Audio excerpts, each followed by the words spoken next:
جناب واخشی آ گئے کلمہ پڑھنے. حضرت امیر حمزہ رضی اللہ تعالیٰ عنہ کو انہوں نے شہید کیا،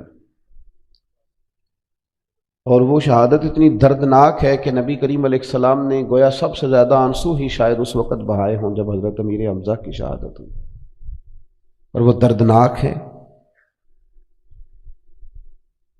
ان کو بڑی تکلیف کے ساتھ انہوں نے شہید کیا، اور پھر اذیت اس کے بعد بھی جاری رکھی، تو وہ ایک دردناک پہلو ہے. لیکن ایسا شخص آپ کے سامنے آ کے کھڑا ہو جائے جس کی دی ہوئی تکلیف کو آپ نے بڑی شدت سے محسوس کیا ہو، وہ ہمارے ہاں تو معاف کرنے کا مزاج ہی نہیں، طبیعت ہی نہیں. وہ 30-40 سال پہلے جب ہماری شادی ہونے لگی تھی تو اس وقت کہیں سسرال والوں نے کوئی ایک بات کر دی تھی، عمر بیت گئی، اب بچے بھی بیائے گئے، پر ہم وہ بات بھولنے کو تیار ہی نہیں. جب لڑائی شروع ہوتی ہے بات وہیں سے شروع کرتے ہیں. وہ تیرے ابا نے یہ کہا تو بھائی اب چھوڑ بھی دے، اب تو بات بڑی دور نکل گئی، معاف کر دے، جانے دے. ہم تو ضد پال لیتے ہیں اور اس قدر زیادہ شدت کرتے ہیں کہ وہ کوئی ایسے محسوس ہوتا ہے کہ جیسے کوئی ہم نے کبھی غلطی کی نہیں، تو لہذا سامنے والے نے کیا تو معاف بھی نہیں کریں گے. وہ جناب واخشی آئے، اور ساری بات کا خلاصہ یہ ہے کہ انہوں نے عرض کیا کہ میری بھی معافی ہو جائے گی، مجھے بھی درگزر کر دیا جائے گا، میں بھی قبول ہو جاؤں گا. تو کریم فرمانے لگے تو سچے دل سے کلمہ پڑھ، ہم تمہیں بھی معاف کرنے کو تیار ہیں. اس لیے کہ وہ جو شدت احساس ہے، شدت احساس، اس کو سمجھیں. امت بعض چیزوں کو سمجھتی نہیں، غور نہیں کرتی. ہمارا زیادہ وقت دین کو منانے میں گزر گیا، میلاد منایا، معراج منایا، بزرگوں کے عرس منائے، ہم نے جناب فلاں چیز منائی. او بھائی اپنائیں گے کب؟ فقط منائیں گے، آپ اپنائیں گے کب؟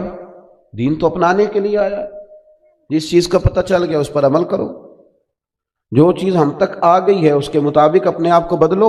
لوگ جا کے پیر صاحب سے کہتے ہیں حضرت میں بدلنا چاہتا ہوں، کچھ بتائیں. تو کئی دفعہ پریشانی ہوتی ہے کہ جناب اتنا کچھ تو بتایا ہے، ابھی تک تو بدلے نہیں، اب اور کیا بتائیں؟ ہر موضوع پر تو بتایا ہے، ہر عنوان پر تو تفصیل دی ہے، ہر جو ہے پہلو اس پر تو گفتگو کرنے کی کوشش کی ہے اپنی بساط کے مطابق. اب کیا مطلب، ہم نئی چیز کیا چاہتے ہیں؟ شرط یہ ہے کہ ہم اس احساس کو محسوس کریں. آپ صحابہ کرام علیہم رضوان کو کبھی دیکھیں نا، تو جس احساس کی شدت کے ساتھ حضور انہیں دین بتاتے تھے، اسی شدت کے ساتھ، احساس کی شدت کے ساتھ وہ قبول کرتے تھے اور اس پر عمل کرتے تھے، اسی توانائی کے ساتھ، اسی انداز کے ساتھ. یعنی کوئی لیت اللہ نہیں، کوئی تبصرہ نہیں. بالکل سادی سی بات ہے. حضور علیہ السلام اگر مسجد اقصیٰ کی جانب، بیت المقدس کی جانب منہ کر کے نماز پڑھ رہے ہیں تو بسم اللہ، اور اگر سرکار نے دوران نماز ہی رخ انور بیت اللہ شریف کی طرف موڑ لیا ہے، خانہ کعبہ کی طرف، تو تبصرہ پھر بھی کوئی نہیں. بس جہاں تیری جھلک دیکھی وہیں ڈوب گئے، کوئی تبصرہ نہیں. اگر اس طرف کہیں گے تو ٹھیک ہے، اس طرف کہیں گے تو. یہاں تو لوگ حکمتیں پوچھتے ہیں، کہتے ہیں کہ بتائیں اسلام نے سود منع کیا ہے تو وجہ، بھائی وجہ کیوں بتائیں؟ غلام بھی وجہ پوچھتے ہیں، غلام بھی وجہ پوچھتے ہیں. آپ اپنے خادم سے کہیں جب 5 کلو چینی لے کے آ، تو وہ آپ سے کہ کیا کرنی ہے، 2 کلو منگا لو، تو اجازت دیتے ہو پوچھنے کی؟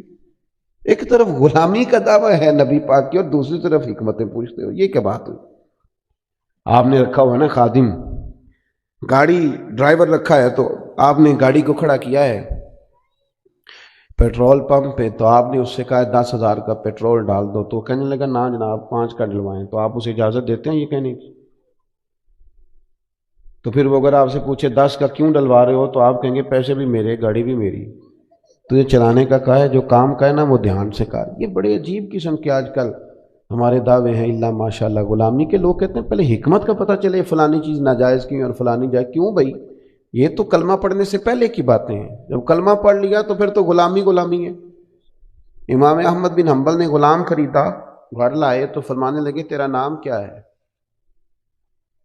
کہنے لگا حضور غلاموں کا نام نہیں ہوتا، بس آپ اشارہ کر دیں گے میں سمجھ گیا ہوں کہ مجھے پیغام آ گیا.